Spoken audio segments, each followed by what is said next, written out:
All right, so we are going to look at the process of cellular respiration. Cellular respiration is the process where we take glucose, which has been made by plants as they store energy into the sun, and put it into a form that we can use. So we take this glucose and we break it down. So we're going to start with glucose, which is going to be C6H12O6, okay? And oxygen is going to be very important, and as it is the final electron acceptor in this process. And then we are going to have water and carbon dioxide and energy as the products of this reaction. Okay, so we're going to start with cellular respiration, and there is two ways that we can categorize some of the parts of cellular respiration. We're going to be looking at 4 steps. One is an intermediate step, so many textbooks will put it as 3 steps. I prefer to include the intermediate step as a separate step instead of putting it all together as one. We can categorize part of this as being aerobic, meaning it needs oxygen, and part of this being anaerobic, meaning it can occur without oxygen. So anaerobic is going to be only this first part. Okay, so this is an anaerobic section, so that means without any oxygen. So I wrote O2 and a big X through it, and that is only for this portion over. From here on out, this is going to be the aerobic portion of cellular respiration, meaning that we must have oxygen. So we must have oxygen here, okay? So for all of these, we're going to look at where it occurs, what are the reactants, meaning what do we start with and what are the products, and we're going to look at the byproducts. So we're going to put what's going on here, okay, where it's located, and then we'll write some summary information down here. So there'll be things on here in more than one place, okay? But there's a reason I'm doing that, all right?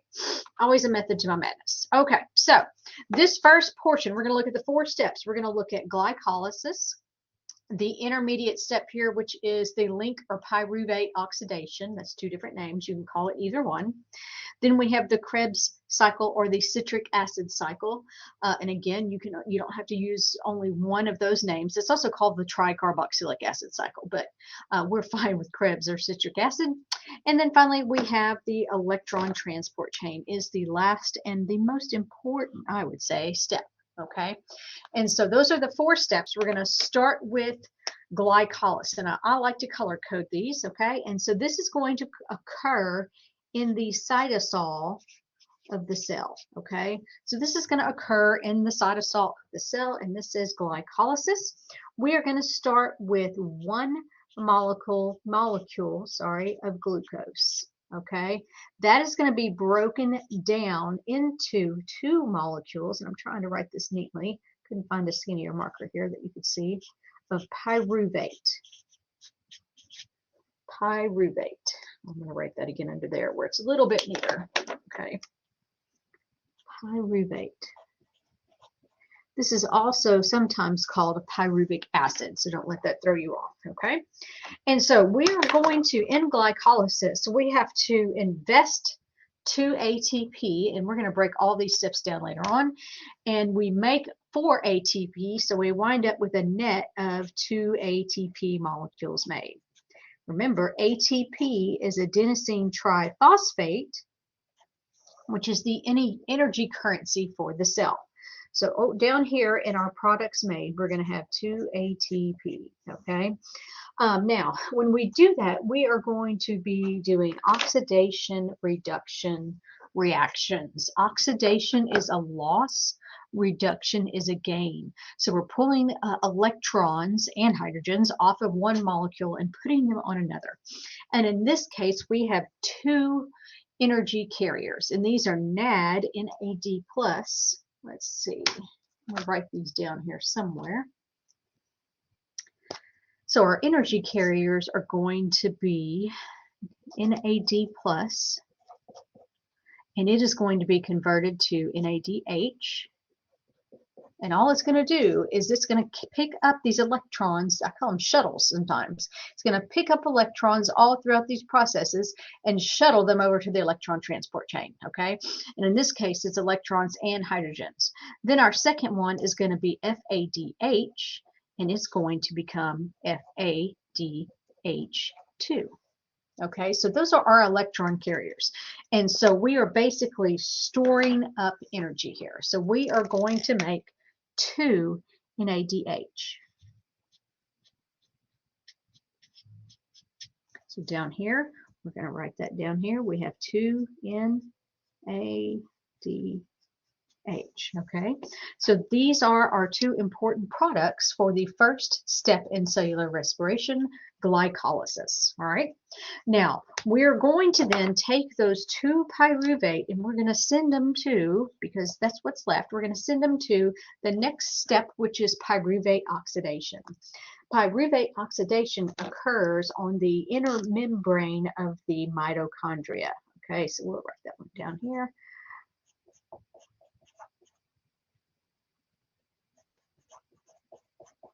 Sometimes I like to say the doorstep of the mitochondria. Okay, so the inner membrane of the mitochondria. And so we're going to send our products here, our 2 pyruvate. They are going to become the reactants in this next step, which is pyruvate oxidation, also called the link reaction, sometimes called the intermediate step. And so those are going to be broken down even further into 2 acetyl-CoA. Okay, so we're going to break those down into 2 acetyl-CoA. All right, when we do that, we are going to have a byproduct of CO2. Okay, and we're going to have 2 of those. Okay, so we're going to have 2 carbon dioxides here. And so what are we making to get us towards energy? Well, we're going to have 2 more electron shuttles, and we're going to put electrons and hydrogens on 2 more NADs. And so we're going to make 2 NADH. So down here, 2 NADH. All right. So we're going to take those 2 acetyl-CoA and we're going to send them to the citric acid cycle. Okay, so we're going to take the 2 acetyl-CoA and run them through the citric acid cycle. So if there's 2 of those, the citric acid cycle is going to occur 2 times for every 1 glucose molecule. This is going to occur in the matrix of the mitochondria. Okay, this occurs in the matrix of the mitochondria. And we've got a lot going on in the citric acid cycle. Okay, and so we are going to, I'm going to use a smaller pen for this one. We're going to have electrons and hydrogens. We're going to put on to 3 NADH, and we're going to put some on 1 FADH2. All right, and so these are going to also be sent to the electron transport chain. Okay, and so if we multiply those times 2, we're going to have 6 NADH and 2 FADH2. Okay, I hope you can still read that. That's still green. I just thought it might be a little easier to read. All right, so we are also going to hold on a second here. I can't find my little marker.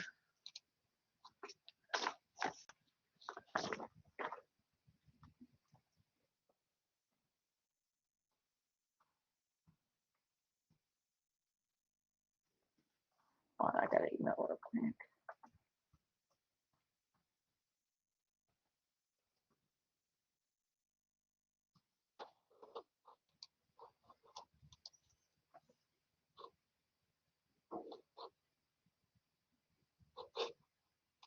Okay, sorry about that.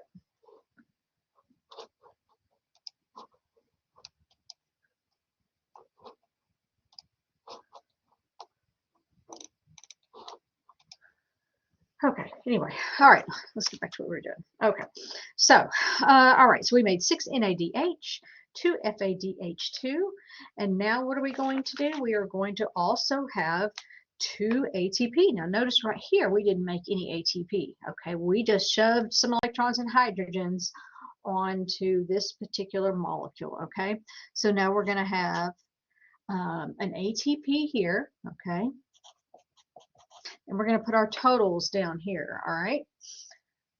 So how many FADH? We had 6. We had 2 FADH2, and we'll have 2 ATP. All right. So now we're going to go on to the electron transport chain. This is going to occur on the cristae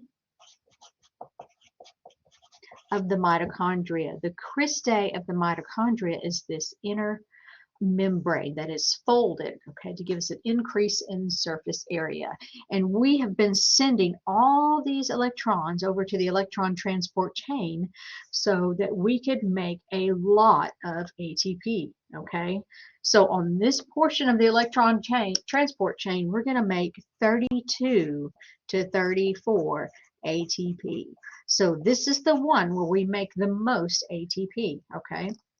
Now, we're also going to make a byproduct of 12 waters, okay? 12 water molecules. And we'll get into the explanation of this as we talk about this in lab, all right?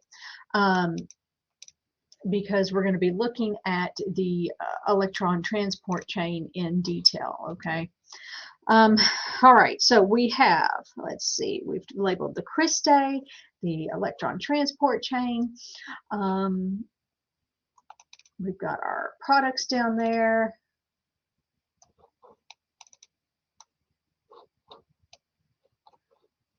All right, so let's look at our totals here. Okay, so how much ATP did we make? Well, it's going to be an average. Our total is going to be 36 to 38 ATP. Okay, and so that is going to depend on, it's an average partially due to whether or not we use NADH or FADH2. Okay, so that plays part of it. And then, of course, there are other environmental considerations that can cause those differences. And you need to know that it is an average. And some textbooks will put a little bit of a different average there. But that is the average we're going to use. Okay, so 36 to 38 total if you add all the ATPs here together, okay? And so on this portion here, this is the anaerobic portion where we do not need any oxygen, okay? We made 2 NADH, 1 glucose, 2 pyruvate, 2 net ATP, okay? And we put 2 hydrogens and electrons on these. This is our overall equation, by the way, down here that we looked at, okay? And that puts us into pyruvate oxidation. And so we took our 2 pyruvate, where we broke our glucose down, and we made 2 acetyl-CoA. Okay, and so we also put 2 hydrogens and 2 electrons on NAD plus and changed that into NADH. All right. I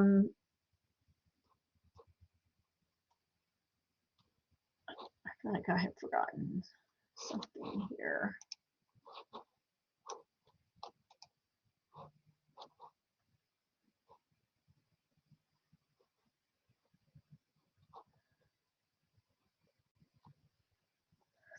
We should also have some, we have our oxygen there, carbon dioxide, I mean, we should have carbon dioxide also released here.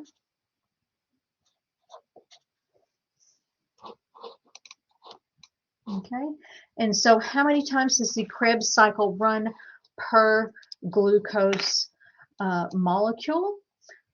2 times per glucose molecule, okay? And where does it occur? You need to be able to answer all of these things, okay?